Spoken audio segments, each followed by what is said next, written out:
Encore une fois, bienvenue à ce message en ligne de l'Église Sourville Baptist Church. Pasteur Michel, à votre service et au service de notre Seigneur Jésus dans sa parole. J'aimerais vous souhaiter un bon bienvenue, content d'être de retour. Nous allons voir le psaume 95 aujourd'hui et nous nous approchons le jour d'une fête, fête Action de grâce ici à l'Église. Je sais qu'il faut être reconnaissant tous les jours, mais surtout une année. Comme cette année, on a été bénis. On tient à remercier le Seigneur à tous les jours, mais il est bon, n'est-ce pas? Juste une citation avant d'aller dans la prière de Psaume 145, verset 9. « L'Éternel est bon envers tous, et ses compassions s'étendent sur toutes ses œuvres et toutes ses créatures. » Voulez-vous me joindre dans la prière, s'il vous plaît? Seigneur Jésus, encore une fois, nous venons à ta parole pour instruction, pour direction, Seigneur, dans nos vies. On te demande que tu nous guides, que tu nous enseignes. Et Seigneur, aide-nous à appliquer ta parole dans notre vie. Qu'on soit un témoignage pour mieux te glorifier en attendant ton retour. Seigneur, sois avec chacun et par la puissance du Saint-Esprit, convainc-nous des choses qui sont dans nos vies, qui devraient rester, qu'on devrait pratiquer, mais aussi d'enlever ceux qui ne t'appartiennent pas. Merci Seigneur pour ce temps ensemble. Nous te prions, nous te remercions au nom de Jésus. Amen. Le titre de notre message, d'abord, le psaume 95, « Comment louer Dieu ». Les psaumes royaux qu'on a commencé la semaine passée, le psaume 93 à 99, nous avons vu la semaine dernière les psaumes 93-94. Le psaume 93, très court, nous parle de l'éternel règne de l'Éternel. Il règne éternellement aux cieux. Le psaume 94, on a parlé du repos et de la confiance de ceux qui sont instruits de Dieu à travers sa parole et qui ont confiance en son jugement à venir, menant à la vie éternelle avec Dieu. Contrairement aux méchants qui pratiquent et font le mal, qui croient qu'ils peuvent s'échapper au châtiment de Dieu, le jugement final, qui seront conduits à une condamnation éternelle sans Dieu. En attendant le temps parfait de Dieu, ici dans le psaume 95, on voit deux contrastes, deux façons de penser et d'agir. D'abord, dans les versets 1 à 7a, on parle des bienfaits de louer Dieu, qui produit en nous de la joie et de la reconnaissance, comme un rappel de la grandeur de Dieu et de sa bonté, un appel positif à l'adoration et l'obéissance. Puis dans les versets 7b à 11, nous expose aussi à la sévérité de Dieu, conduisant à l'examen de conscience et à la repentance, comme un rappel de la faiblesse de l'homme, un avertissement contre la rébellion et le danger de se détourner de Dieu. En lisant les psaumes, nous pouvons voir à quel point que la parole de Dieu dans son ensemble, l'Ancien et Nouveau Testament, est complémentaire en soi. L'auteur de l'Épître d'Hébreux nous rappelle des paroles de ce psaume 95, nous disant que nous devons considérer à la fois la bonté et la sévérité de Dieu, et comment il est important de persévérer dans la foi. Comme leçon de base ici, le psaume nous encourage à pratiquer notre foi par l'obéissance et avec action de grâce.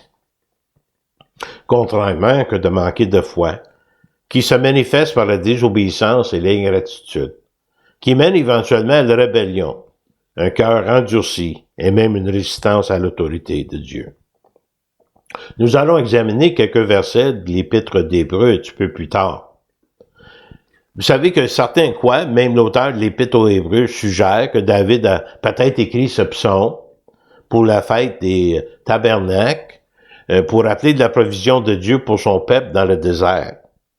Pendant cette fête, les gens passent quelques jours dans des abris temporaires, mais ils se rappellent du temps qu'ils ont été délivrés d'Égypte. En considérant le psaume 95, il y a aussi un parallèle spirituel pour nous aujourd'hui, pour notre temps ici-bas, en cherchant à trouver le repos spirituel en Christ, si vous voulez, comme la terre promise. Comment avoir la bonne attitude de cœur? Nous allons faire allusion beaucoup quand que le peuple s'est promené au désert, et comparé à nous aujourd'hui, comme j'ai dit, c'est des parallèles spirituels. Vous allez comprendre en fur et à mesure, je suis certain. D'abord, 1 et 2, comment louer Dieu. Venez, chantons avec allégresse à l'Éternel, poussons des cris de joie vers le rocher de notre salut. Venez, chantons. Chanter n'est pas la seule façon d'honorer et de louer Dieu, mais c'est une des façons les plus importantes pour le faire. Cela devrait se faire dans la communauté, dans une église locale. Le peuple de Dieu, rassemblé pour cette cause.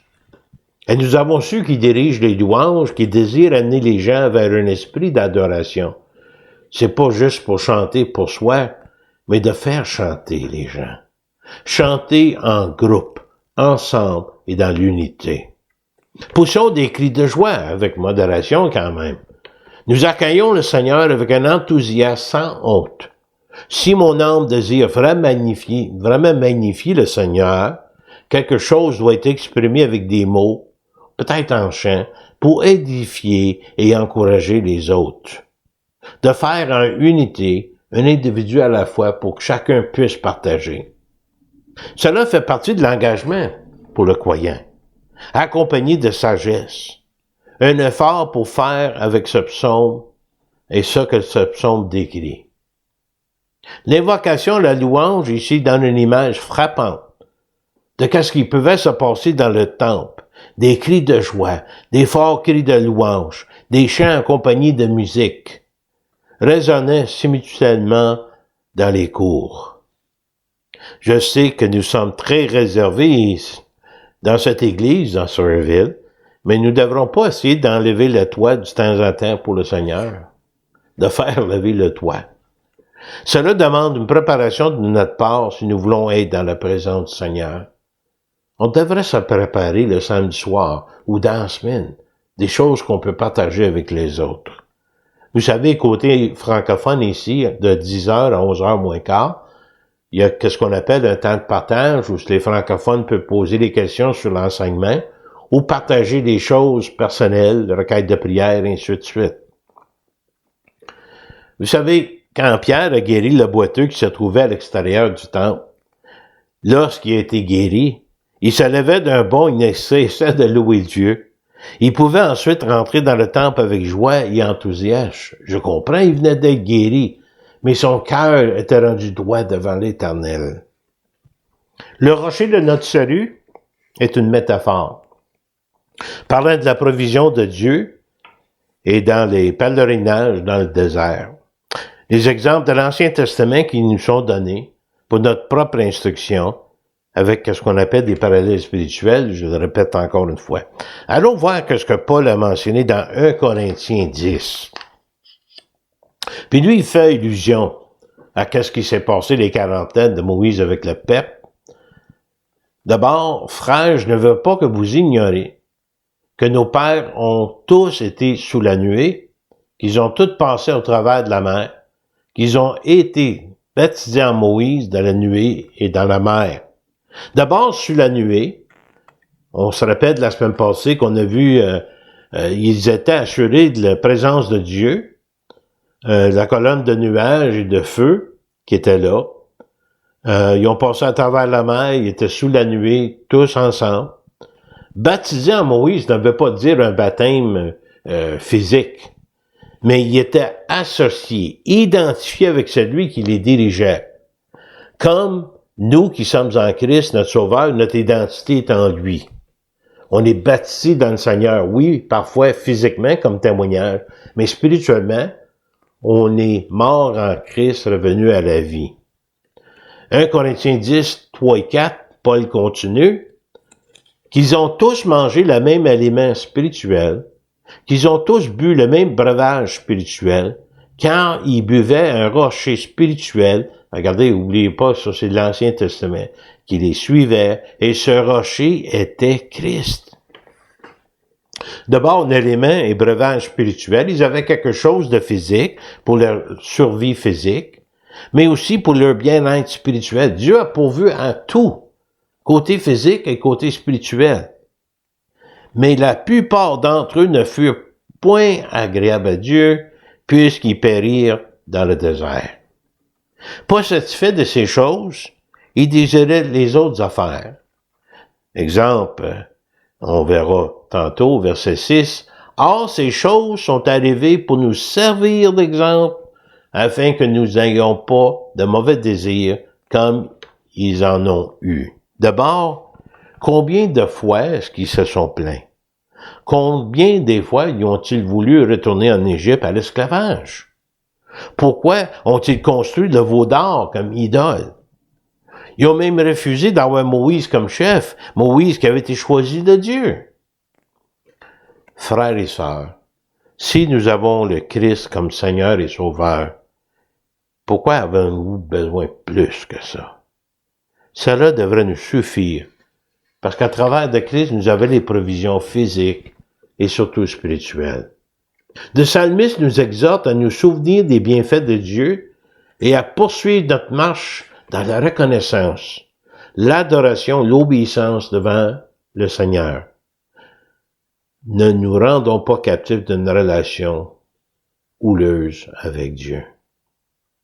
Allons au-devant de lui, avec des louanges. Faisons retentir les cantiques en son honneur. Entrez en sa présence d'abord avec des louanges. Et vous savez, si quelqu'un vous demande ce que le Seigneur a fait pour vous la semaine dernière, vous devrez pouvoir partager quelque chose. Sinon, vous ne prêtez pas suffisamment attention à ce que le Seigneur fait dans votre vie.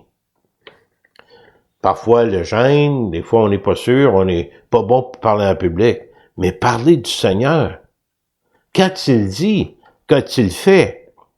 Parce que cela, c'est des rappels pertinents qu'il est dans notre vie.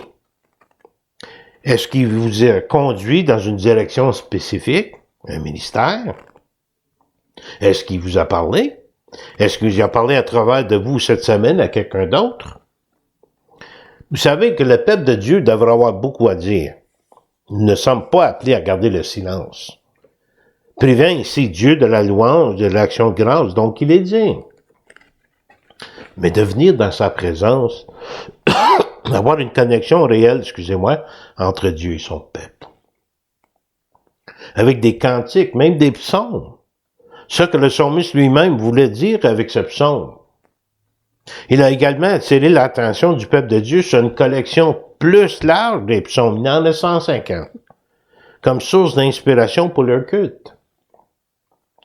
Sans faire cela, on fait des choses peut-être de façon mécanique et sans sentiment, vide de dévotion envers Dieu. Ça ne sert à rien.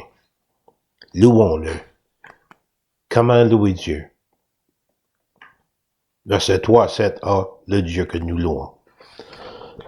Nous devons nous rappeler que nous savons un Dieu vivant qui travaille activement dans la vie de ses enfants. Dieu est notre Sauveur, Christ est notre Sauveur, mais aussi notre Créateur. Le Dieu que nous louons, versets 3 et 4. Car l'Éternel est un grand Dieu. Il est un grand roi au-dessus de tous les dieux.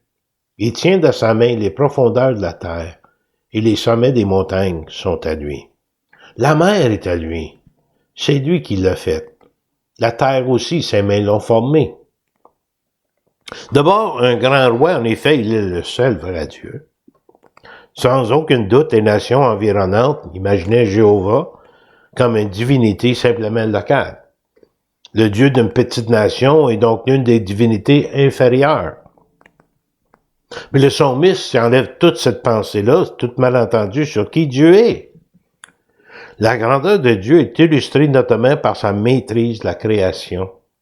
Comme auteur de tout ce qui existe, toute la création, toutes ses créatures appartiennent à lui.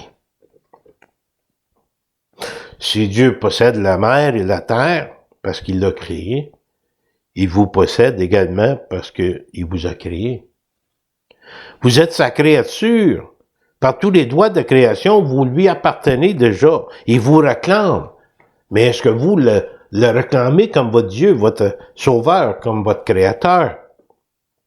Ou vous contestez cette réclamation? Dieu nous a même rachetés grâce à la rançon payée pour nous par Jésus-Christ, son Fils. Nous sommes rachetés par son sang. Venez, prosternons-nous et humilions-nous. Fléchissons le genou devant l'Éternel, notre Créateur. Humblement. De ne pas avoir peur de fléchir les genoux, de reconnaître publiquement qu'il est notre Créateur, notre roi personnel. Notre roi à nous tous qui partageons la même foi. Car il est notre Dieu et nous sommes le peuple dans ce pâturage. J'aime ce passage-là, le troupeau que sa main conduit. Jésus, le bon berger, donne sa vie pour ses brebis, et nous recevons ses soins et sa tendresse. Il nous conduit, nous dirige. Nous nous déclarons comme la pleine et légitime propriété de Dieu. Et la plus haute importance pour nous, c'est d'adorer, de louer Dieu ensemble, en tant qu'épouse de Christ, en tant qu'Église de Christ, en tant que racheté en Christ. En ayant le plus grand impact, un témoignage plus fort en nombre qu'une personne seule pourrait avoir. Quelqu'un qui ne va pas dans une église locale, malheureusement, peut être un témoin pour les voisins de temps à autre, mais c'est pas puissant. Sauf s'il doit lire la Bible ou il t'entend parler de l'Évangile. Mais c'est en nombre que c'est plus fort. Le temps est propice, le temps est là, le temps nous presse. Si nous sommes de nouvelles créatures marchant dans la lumière du Christ, tournons maintenant dans Éphésiens 5. Et regardez ce que Paul dit. Prenez donc garde de vous conduire avec circonspection, non comme des insensés, mais comme des sages. Rachetez le temps car les jours sont mauvais. Marcher avec circonspection, le mot signifie de marcher avec précision, avec une direction précise, avec beaucoup de soin. Marcher sagement signifie que tout ce que nous faisons est important. Ce qui compte pour le royaume, c'est ça que nous voulons faire. De ne pas marcher comme les insensés. On ne parle pas ici de limites intellectuelles. Mais d'être insensé dans notre marche sera de vivre comme ceux qui ne connaissent pas Dieu. De perdre notre temps. Marcher en tant que non-croyants, indépendamment de Dieu et de sa parole, mais aussi en même temps contre Dieu et sa parole, sans se rendre compte de son propre état spirituel ou de sa nature pécheresse. L'idée ici est d'époque. C'est une période d'opportunité que les croyants doivent racheter, le temps. Faire ce qui compte pour le royaume, à cause des temps dans lesquels nous nous trouvons, des jours mauvais, tout autour de nous. Mais l'idée inclut également le temps limité dans notre durée de vie au niveau personnel. À utiliser notre vie pour la gloire de Dieu à travers de l'adoration et en service pour le roi, en partageant ce que Christ veut que nous partagions avec les autres, les non-croyants, mais aussi avec les croyants, par l'encouragement, l'édification, exhortation. Paul continue, c'est pourquoi ne soyez pas inconsidérés, mais comprenez quelle est la volonté de Dieu à travers sa parole. Ne vous enivrez pas de vin, c'est de la débauche, soyez au contraire remplis de l'esprit. Ivre avec le vin, une perte inutile de ressources, marchez comme le monde, marchez pour la chair et ses désirs. Plutôt, soyons remplis de l'esprit, qui veut dire être rempli du Saint-Esprit n'est pas événement une fois pour toutes, mais on doit être rempli constamment, demander d'être rempli continuellement. Quelque chose que Dieu fait, pas quelque chose qui vient de nous-mêmes. Voilà ce qui va se produire, parce que c'est une ressource illimitée, parce que ça vient de Dieu. L'adoration, louange en public, en unité pour le Seigneur, regardez au verset 19, entretenez-vous par des psaumes, des hymnes, des cantiques spirituels, chantant et célébrant de tout votre cœur des louanges au Seigneur. Verset 20-21. Rendez continuellement grâce pour toutes choses à Dieu le Père au nom de notre Seigneur Jésus-Christ, vous soumettant les uns les autres dans la crainte de Christ. Les psaumes, les hymnes, cantiques spirituels, la louange spontanée et sincère Malheureusement, parfois, il y a des conflits entre les cantiques avec beaucoup de paroles et contemporains avec très peu de paroles parfois.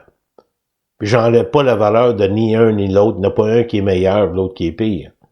Mais on devrait trouver un équilibre, mais il faut se rappeler que les chants et la musique que nous jouons, c'est pas pour nous plaire, c'est pour plaire au Seigneur. Des fois, on va avec nos goûts personnels, mais allons-y avec quelque chose qui va plaire au Seigneur. Beaucoup de ceux aussi qui ne peuvent pas chanter se disent qu'ils n'ont pas une belle voix. Le chant devrait venir d'abord de notre cœur. Mais rappelez-vous, Dieu ne se plaindra pas de votre voix parce que c'est lui qui vous a donné cette voix. Il veut vous entendre. C'est pas un spectacle, c'est pas une performance. C'est un louange devant Dieu en toute sincérité. En même temps, se soumettant les uns les autres dans la crainte de Dieu, la révérence de Dieu, nous devons nous soumettre les uns aux autres pour ne plus nous considérer de manière individualiste, mais comme un groupe uni, par respect pour Dieu, le Père, et par Jésus-Christ le Fils, avec l'aide du Saint-Esprit. Faire ça qui est juste devant Dieu, ça qui fait du bien pour nous, ses enfants, ça qui nous approche davantage de Dieu dans notre relation avec lui. Ça, c'est le Dieu que nous louons. Mais voilà un avertissement pour le peuple de Dieu. Verset 7b. Oh, si vous pouviez écouter aujourd'hui sa voix. Aujourd'hui, ça veut dire qu'il nous parle. Quelque chose d'urgent. Demain, il ne nous appartient pas. Croyez-vous que Dieu vous parle tous les jours? Est-ce que nous lui demandons de nous parler? Est-ce qu'on lui parle? Est-ce qu'on écoute ce qu'il nous dit? Vous savez, une relation intime comprend normalement une communication quotidienne entre les deux parties. Si ça fait un petit bout de temps que je n'ai pas parlé avec Dieu ou à Dieu, ou j'ai pas écouté Dieu, de temps presse. N'endurcissez pas votre cœur comme à Mériba, comme à la journée de Massa dans le désert, comme ceux qui se sont promenés 40 ans, où vos pères me tentèrent, dit Dieu, m'éprouvèrent, quoiqu'ils visent mes œuvres. Si vous voulez honorer Dieu, assurez-vous de ne pas laisser votre cœur s'endurcir, ni se refroidir. Lisez et obéissez d'abord la parole de Dieu. Ne vous disputez pas avec Dieu, ne le tentez pas, ne mettez pas Dieu à l'épreuve, comme le faisaient ces personnes, ce peuple. Dans la désobéissance, ils se plaignaient continuellement. Même s'ils ont vu mes œuvres, même les miracles, parfois Dieu a fait des preuves de répétition à son amour, de son amour. Le peuple l'ont ignoré dans la désobéissance volontaire. La rébellion, dans le Bible d'études de David Jeremiah, il parle de deux choses. D'abord, Moïse, lorsqu'il a frappé le rocher pour avoir de l'eau, au lieu de parler au rocher comme Dieu l'avait instruit, le résultat, il a été privé de la terre promise. Dieu, dans sa grâce, il a fait voir, mais il a été privé de la terre promise. Le peuple, qui ont cru dans le reportage de 10 espions sur 12, qui étaient non favorables, croyaient que d'entrer de la terre promise était une défaite assurée de ses ennemis. Ils n'ont pas fait confiance à Dieu non plus. Ils ont choisi la mort physique au lieu de la terre promise, en effet, par leur cœur incrédule et endurci. Charles Spurgeon nous donne quelques éléments qui peuvent nous amener à avoir un cœur endurci, incrédule. D'abord, de montrer aucun intérêt pour les choses spirituelles. De voir une indifférence pour les choses de Dieu, exemple, sa parole. Deuxièmement, en évitant une relation plus intime et plus profonde avec Dieu, se garder en partie de lui. En nourrissant des doutes et en critiquant Dieu. Une forme d'incrédulité. Aussi, de se tenir avec des gens insensés qui vous attirent loin de Dieu. Ça, c'est que des distractions. C'est pas pour votre bien. C'est pas pour nourrir votre relation avec Christ. Ou de perdre votre temps, de gaspiller les ressources que Dieu vous a données, les talents, les dons. Et ensuite, pratiquer un péché favori. Un péché habituel. en répétition insensée, sans demander l'aide de Dieu. Voilà comment le cœur peut se détourner de lui.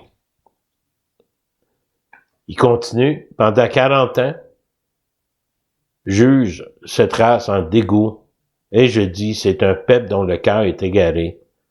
Ils ne connaissaient pas mes voies. Non seulement ils étaient égarés dans leur voyage, mais surtout dans leur cœur. Aussi, je jurais dans ma colère, ils ne rentreront pas dans mon repos. Dieu n'a pas accepté leur incrédulité, il les avait en dégoût.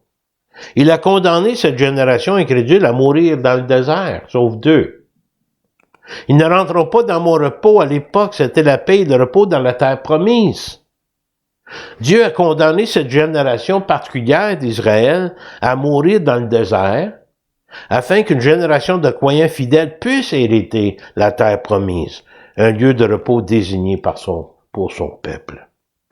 La leçon ici, il ne peut avoir de repos avec un cœur incrédule, un cœur endurci. Même les miracles ne pouvaient pas satisfaire Israël. Il ne restera pas plus contenté de la terre où coulait le lait et le miel. Cette incrédulité, rébellion, cœur endurci, désobéissance volontaire, a empêché la génération qui a fui l'Égypte d'entrer au Canaan. Ils ont été délivrés d'un esclavage en Égypte pour être sous leur propre esclavage. Et nous pouvons entrer dans ce repos par la foi aujourd'hui même en Christ. Vous savez, le psaume 95, on a des références dans le livre d'Hébreux, chapitre 3, verset 7, jusqu'au chapitre 4, verset 13.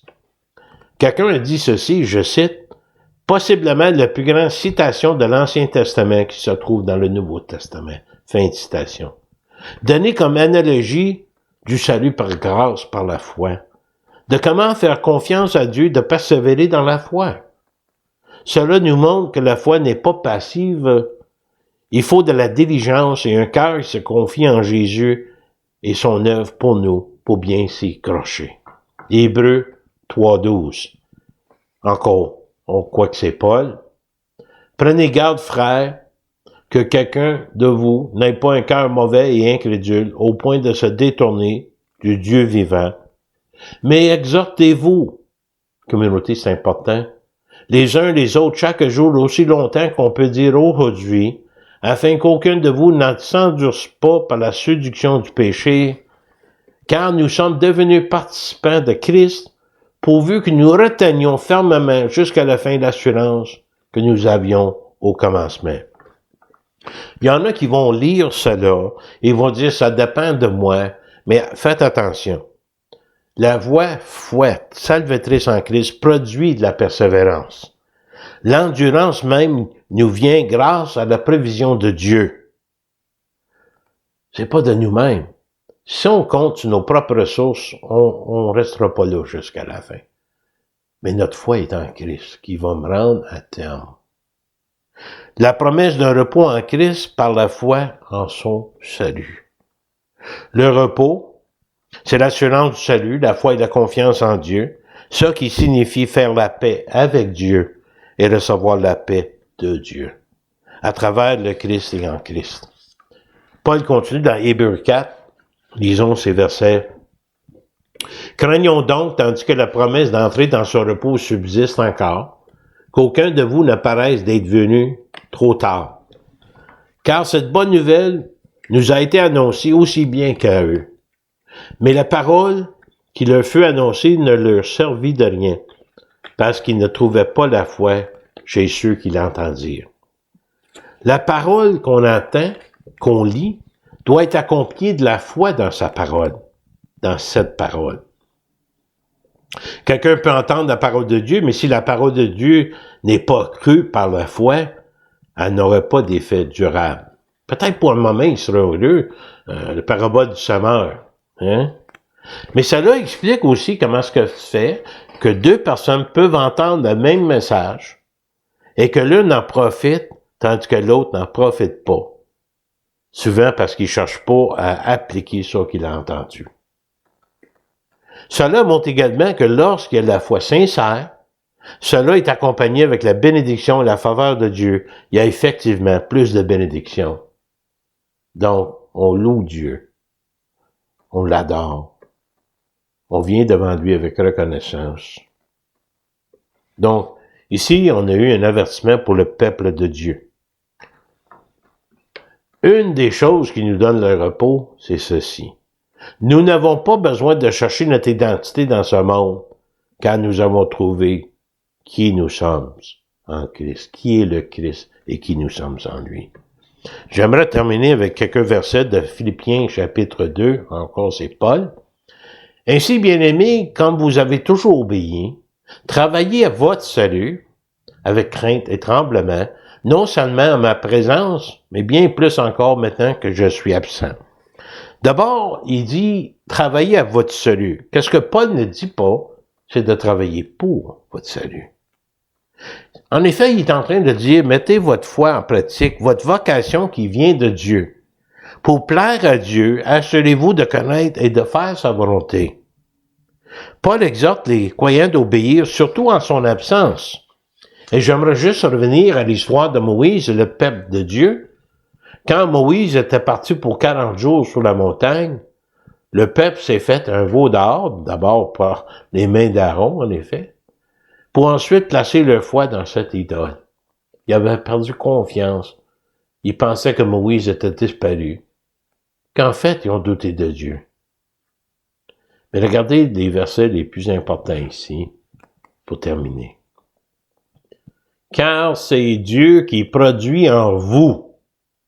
La ressource vient de Dieu, la provision vient de Dieu. Il envoie ça en nous, le vouloir et le faire selon son bon plaisir.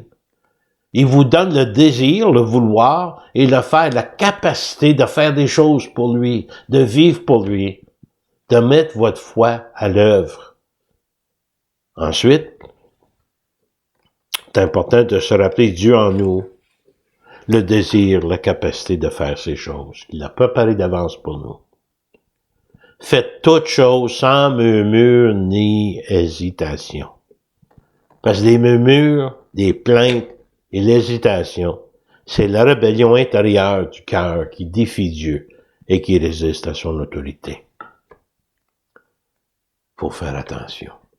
Restez en Christ, accrochez-vous auprès de lui comme vous avez jamais fait. Comptez sur lui. Comme Paul a dit, je confiance à celui, je sais en qui j'ai cru et qui va garder le dépôt que j'ai donné jusqu'au jour du Seigneur. Pourriez-vous me joindre dans la prière, s'il vous plaît? Mais Seigneur Jésus, quelle assurance que nous avons dans ta parole.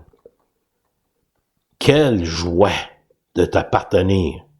Quelle joie de savoir que nous avons ce repos en toi, que tu solidifies notre foi, que tu nous donnes le désir de te plaire et la capacité de te plaire. Tu nous as même donné des œuvres à accomplir, Seigneur, préparées d'avance pour nous. Comme un habit fait sur mesure que tu nous présentes, nous n'avons juste qu'à le mettre. Seigneur, je te remercie pour ceux qui te connaissent. Je prie pour l'Église de Sawyerville, le groupe que nous formons, anglophone, francophone. Mais je aussi, Seigneur, j'intercède pour ceux qui te connaissent pas personnellement. Et Seigneur, qu'ils puissent connaître leurs besoins par la conviction, Seigneur, du Saint-Esprit, voir leurs besoins de connaître, de trouver le repos de Dieu et le repos en Dieu par l'entremise de Jésus-Christ. Reçois l'honneur et la gloire, Seigneur, tout ce qui t'est dû, au nom précieux de Jésus, nous te prions. Nous élevons ce nom. Amen. J'aimerais juste vous dire, vous pouvez me contacter ici à l'église Sawyerville Baptist Church, 819-289.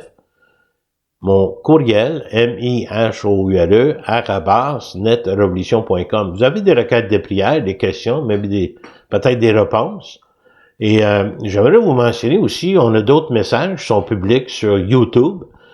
Si vous marquez Sawyerville Baptist Church, vous allez y arriver, un gros S mauve, et vous pouvez écouter d'autres messages. Si jamais vous n'avez pas une bonne connexion, vous connaissez quelqu'un qui aimerait entendre les messages, qui n'a pas une bonne connexion, nous avons des lecteurs DVD qui ont été fournis pour l'Église à donner gratuitement avec des DVD de ces messages qui sont faits fidèlement par un couple de l'Église chaque semaine, que nous postons la semaine ensuite.